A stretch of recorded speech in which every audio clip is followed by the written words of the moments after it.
تو اللہ تعالیٰ نے موسیٰ علیہ السلام سے 30 شب کا وعدہ کیا. جیسا کہ ہم دیکھو رمضان مبارک میں روزہ کتنے رکھتے ہیں؟ 30 دن کے رکھتے ہیں. موسیٰ علیہ السلام کو بھی اللہ تعالیٰ نے بتایا کہ 30 دن کے روزہ رکھو اور اس کے بعد میں طور سین پر آ جانا کہ اللہ سے توریات نازل ہونے کے لیے، اور ساتھ ساتھ 12 خاندان ہیں ان کے، اس میں سے ایک ایک کو لے آنا تاکہ وہ اس بات کو جان لے یہ اللہ کے طرف سے وہی ہے.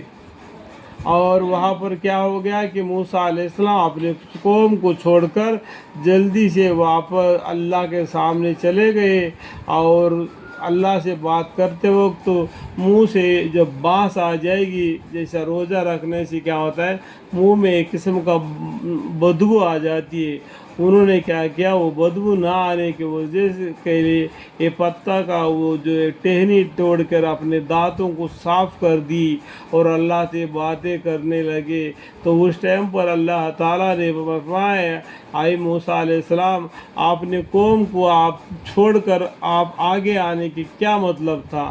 انہوں نے بولا کہ میری قوم تو یہی ہے، پیچھے آ رہی ہے، آپ خوش ہو جائیں گے کر کے میں جلدی سے آپ کے پاس آ گیا. دوسرا یہ بات ہے کہ آپ نے اپنا زبان کو کیوں صاف کر دیا؟ تو موسیٰ علیہ السلام نے فرما دیے کہ میں آپ سے بات کر دوں تو میرے منہ سے بدبو نہ آئے، اس لیے میں نے اپنا منہ کو صاف کر دیا، اپنے زبان کو اور دانتوں کو. تو وہ اللہ تعالیٰ نے فرمایا جو آدمی اللہ کے واسطے جو روزہ رکھتا ہے، اگر اس کا منہ سے باس نکلتا ہے، وہ مجھے یعنی اللہ تعالیٰ کو مشک سے بھی زیادہ پیارا اور اچھا ہے. آپ نے یہ بے مطلب اپنے من سے کی، اس لیے آپ واپس چلے جاؤ اور الٹا 10 دن روزہ رکھ کے آ جاؤ. تب کل ملا کے کتنے روزہ ہو گئے؟ 40 روزہ ہو گئے. سمجھ میں آ گیا بات؟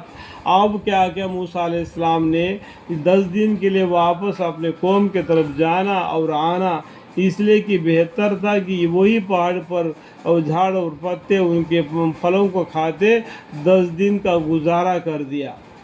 سمجھ گیا؟ جھاڑ پتے اور ان کے پھل وغیرہ کو کھاتے ہوئے وہاں پر 10 دن کا گزارا کر دیا. کل ملا کے 40 دن ہو گئے. اس کے بعد میں اپنی قوم کے ساتھ جا کر اللہ تعالیٰ سے بات چیت کی. سو ان کے پروردگار کا وقت پورے 40 شب ہو گئے. تو پہلا 30 دن کا وعدہ تھا، اس کے بعد میں جو میں نے بتایا تھا تو ایک قصص الانبیاء کے ذریعے سے میں آپ کو اشارہ کر دیا، اور 10 دن ایکسٹرا اور 40 دن ہو گئے. آج یہ نصرانی لوگ 40 دن کے روزہ رکھتے ہیں، ہم مسلمان لوگ 30 دن کے روزہ رکھتے ہیں. سمجھ میں آ گیا بات؟ اور موسیٰ علیہ السلام نے اپنے بھائی ہارون علیہ السلام سے کہا دیا کہ میرے بعد میری قوم کا انتظام رکھنا. دیکھو یہاں پر پیغمبر نے موسیٰ علیہ السلام نے کیا کہا دیا، یہ میں اللہ کے حوالے کرتا ہوں، یہ نہیں کہا. یہاں پر اور ایک بات آپ کو میں بتا دیتا ہوں. یعقوب علیہ السلام نے جب یوسف علیہ السلام کو اپنے بھائیوں کے ساتھ بھیج دیا، اس ٹائم پر انہوں نے انشاءاللہ نہیں کہا. انہوں نے کیا کیا، اپنے بھائیوں کا حوالے کر دیا یوسف علیہ السلام کو. اب آگے یوسف علیہ السلام کا قصہ آپ کو معلوم ہے، اگر نہیں معلوم ہوا تو یوسف علیہ السلام کا قصہ پڑھ لو، قرآن میں بھی اور قصص الانبیاء میں بھی.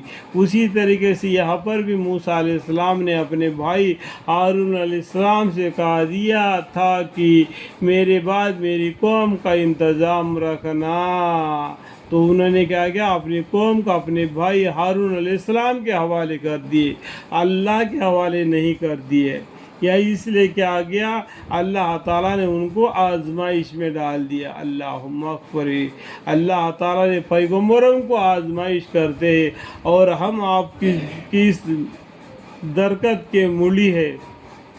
اللہم اغفر لی. اور اصلاح کرتے رہنا، اور نظم لوگوں کے رائے پر عمل مت کرنا. جو اللہ کے راستے سے بھول کر دوسرے راہ وہ لیتے ہیں، جو شیطان کا راہ ہے، اس پر عمل مت کرنا. اپنے قوم کو اصلاح کرتے رہنا۔ اس طریقے سے اپنے بھائی کے حوالے کر کے وہ لوگ طور سین پر گئے، 12 خاندان کے ایک آدمی کو لے کے۔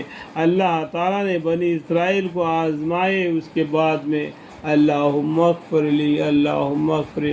ہمیں ڈرنا چاہیے، ہمیں اور آپ کو، کہ اللہ تعالیٰ پیغمبروں کو بھی آزماتے ہیں تو ہم اور آپ کیا ہے۔